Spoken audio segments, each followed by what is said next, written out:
या तो इन वध चलन हवाओं का रुख मोड़ देंगे हम, या खुद को वाणी पुत्र कहना छोड़ देंगे हम। जिस दिन भी हिचकिचाएंगे कागज को फाड़ देंगे, कलम को तोड़ देंगे हम। नमस्कार साथियों, स्वागत है आपका एएस नॉलेज प्लस पर। मैं हूं रत्नेश आर्य और आप हैं मेरे साथ। रोलेट एक्ट और उसके संदर्भ में घटी एक महत्वपूर्ण घटना जिसको जलियांवाला बाग हत्याकांड के नाम से जाना जाता है। आइए जानते हैं क्या थी वो जलियांवाला बाग हत्याकांड में घटी घटना और क्या था रोलेट एक्ट। साथियों, सन 1917 के दौरान भारतवर्ष में क्रांतिकारी गतिविधियां जोरों पर थी। भारत के रणबांकुरे भारत की स्वतंत्रता के लिए सशस्त्र विद्रोह भारत में कर रहे थे। इसी सशस्त्र विद्रोह को, या यूं कहें कि भारत में चल रही समस्त क्रांतिकारी घटनाओं को, भारत में चल रहे समस्त क्रांतिकारी विद्रोह को दबाने के उद्देश्य से ब्रिटिश सरकार ने न्यायाधीश सिडनी रोलेट की अध्यक्षता में एक कमेटी गठित की, जिसका उद्देश्य भारत में चल रही क्रांतिकारी गतिविधियों को कैसे दबाया जाए, भारत में चल रही क्रांतिकारी घटनाओं को, भारत में चल रही क्रांतिकारी गतिविधियों को कैसे खत्म किया जाए, जिससे भारत में ब्रिटिश हुकूमत आसानी से शासन कर सके, ब्रिटिश हुकूमत आसानी से शासन चला सके। इसी उद्देश्य से सन 1917 में न्यायाधीश सिडनी रोलेट की अध्यक्षता में एक कमेटी गठित की गई।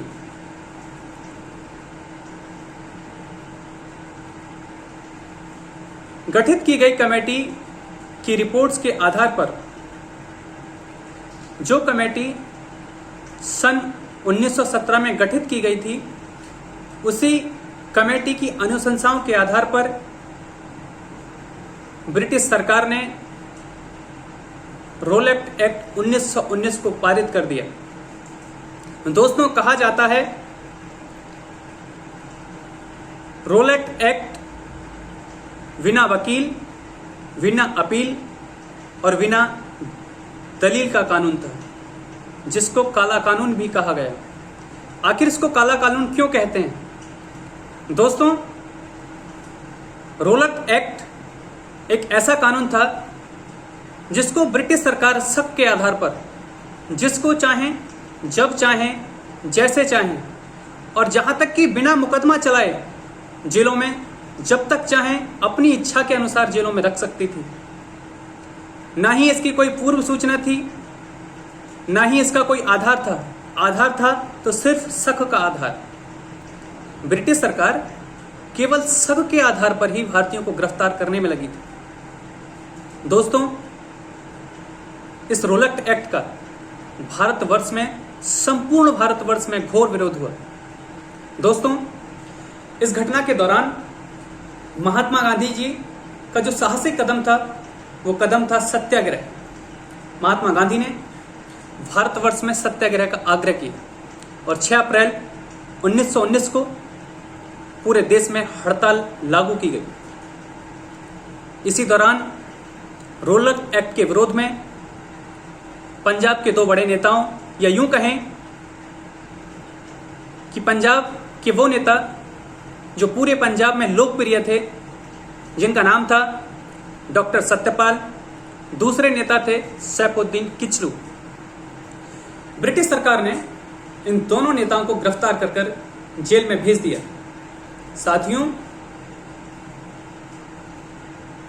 एक तरफ तो रोलेट एक्ट, दूसरी तरफ डॉक्टर सत्यपाल सिंह और सैफुद्दीन किचलू, इनको भी अंग्रेजी सरकार ने जेल में ठूंस दिया, जिसका भारतीय जनता पर, या यूं कहें कि पंजाब की जनता पर अत्यधिक गहरा प्रभाव पड़ा, क्योंकि ये दोनों नेता पंजाब के लोकप्रिय नेता थे। इसी गिरफ्तारी का विरोध और ब्रिटिश भारत में चल रहे ब्रिटिश के दमन चक्र के विरोध में पंजाब में अमृतसर नामक जगह पर, और अमृतसर में भी एक बाग था, जिस बाग के जो मालिक थे उनका नाम था जल्ली। उस जल्ली बाग में एक सभा का आयोजन किया गया। दोस्तों, वह सभा इतनी बड़ी सभा थी जिसको देख करके अंग्रेजी सरकार के हाथ पैर फूलने लगे। इस सभा के माध्यम से भारत के लोग अपनी मांगों को ब्रिटिश सरकार के सामने रखना चाहते थे। सभा में कोई भी हथियार नहीं था। पूरी सभा, हजारों की वो सभा जो जल्ली वाले बाग में या जल्ली के बाग में एकत्र हुई थी, पूरी की पूरी निहत्थी सभा थी। दोस्तों,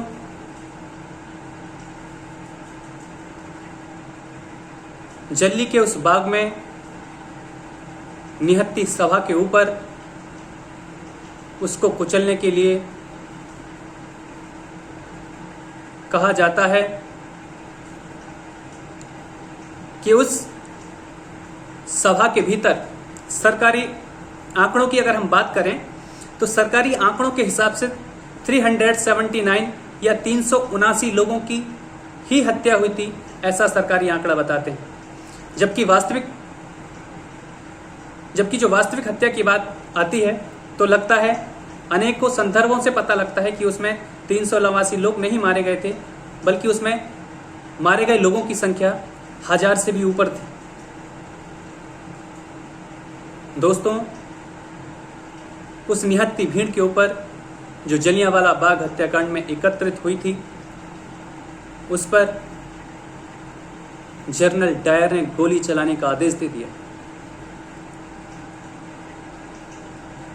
भारत के इतिहास में घटी यह नृशंस हत्या निहत्थे भारतीयों को नींद की गोद में, नींद के आगोश में सुला करके चली गई। दोस्तों, ब्रिटिश भारत में घटी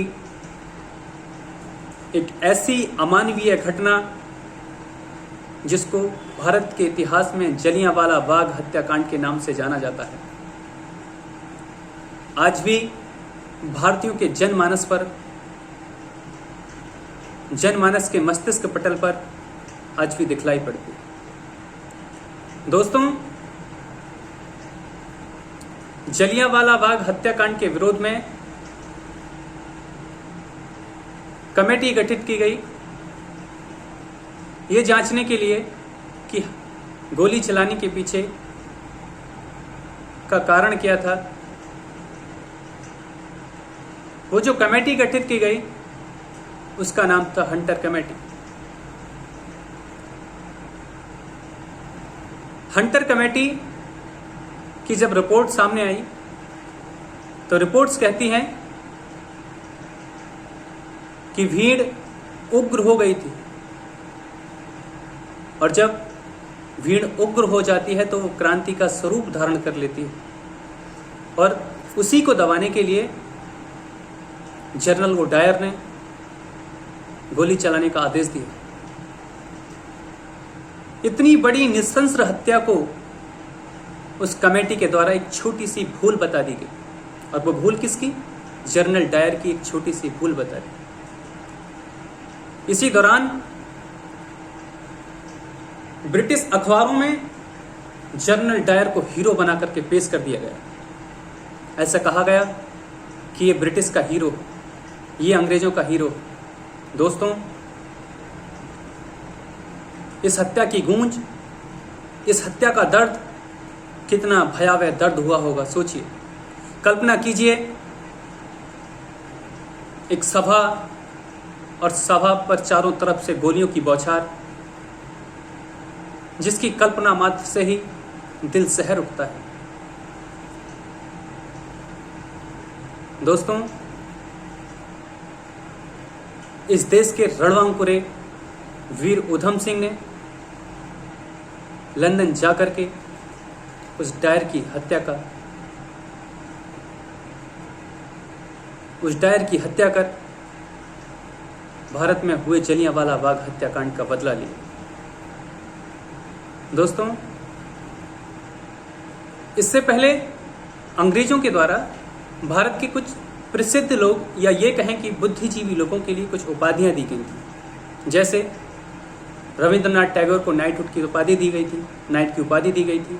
जलियांवाला बाग हत्याकांड से विचलित होकर के उन्होंने नाइट की उपाधि को वापस कर दिया। और भी बहुत सारी उपाधियां थीं जो बुद्धिजीवी वर्गों को दी गई थी, या बुद्धिजीवी वर्ग के कुछ जो स्पेशल्स लोग थे, जो स्पेशलाइज्ड कैटेगरी के लोग थे, उन्होंने वो सारी उपाधियां लौटा दी। दोस्तों, ये भयावह मंजर इतिहास में जलियांवाला बाग हत्याकांड के नाम से दर्ज है और इसी को जलियांवाला बाग हत्याकांड कहते हैं। और अधिक जानकारी के लिए सब्सक्राइब करें हमारा YouTube channel AS knowledge plus और हमारा उत्साहवर्धन करें, जिससे हम आपको इतिहास में घटी अनेक जानकारियां ला करके आपके सामने रख सकें। धन्यवाद।